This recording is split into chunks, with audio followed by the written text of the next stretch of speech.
Nina, di ngayon maaga kami umalis kasi pupunta kami sa baryo namin. Dating naman namin dito mga Marikoy umuulan. Na-amaze pa nga si Jay sa ulan kaya hinayaan ko na lang siyang maligo sa ulan. Pero saglit lang naman siyang nasa ulan kasi papaliguan ko na din naman siya. Kasi naman ngayon niya lang na-feel yung ulan. Kapag kasi nasa bahay kami, nakikita niya lang yung ulan, di siya makalabas. Tapos madalas pinagmamasdan niya lang. At alam ko may mapapagalitan na nanay kapag napanood nila to. Pagkatapos nga palang maligo ni Jace, pinakain ko na silang dalawa ni Ate Sky. O diba, dalawa na kagad yung anak ko. Si Ate Sky po, anak po siya ng kuya ko at ni Precious Angel. Matanda siya ng 5 buwan kay Jace. Dahil halos magkasing edad sila, lagi sila nag-aaway. Yes, Ate Sky, can you borrow, please?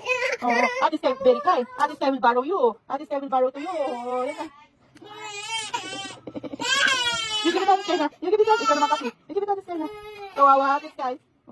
Puro ganyan talaga yung mga bata. Itong si Jace kasi lagi nangaagaw ng laruan ni Ate Sky. Tapos pati nga yung ilaw na pagtripan niya. Bigla naman ako nakarandam ng ingay. Akala ko anong pinag-uusapan nila. May kulayan pala ng buhok na kaganapan dito. Tapos sabi ko sa kanila, napaka-social nila kasi tingnan nyo naman yung gamit nila, L'Oreal. Pinag-ipunan niya pa daw talaga yan mga Marikoy kasi nga yung buhok niya daw napaka-dry na. Sabi ko naman sa kanya, tama yan kasi ganyan din yung gusto kong pangkulay sa buhok ko. Ito na pala sa gamit to mga Marikoy, may gloves ka na din gagamitin kaso di kagad napansin ng pinsan ko. Tapos ganito lang daw gamitin, pusit-pusit ka lang daw tapos may brush na din palang kasama. Kaligo ni Kyra Shane, ito na nga pala yung resulta kaso nga lang mga Marikoy wala silang suklay sa bahay. Pagdesisyonan nga pala nilang mag-grocery kasi birthday ng ate ko bukas. May mga pinapabili siya para sa palaro niya. At dahil naiinip ako mga Marikoy, sumama ako sa kanila. Kaso ang nangyari, nagkaroon ng challenge na di ko namamalayan. Kaya na nga, nagkaroon na sila ng kanya-kanyang cart. Nilhan ko nga din pala ng laruan si Jace, parang panglalaki, diba? Itong dalawang to naman, pinag-uusapan na nila kung paano sila magsha-sharon bukas. Tapos nagbayad na rin pala kami mga Marikoy. Medyo na-stress pa nga yung cashier kasi ang daming party-party. Tapos biglang nag-party-party tong mga to.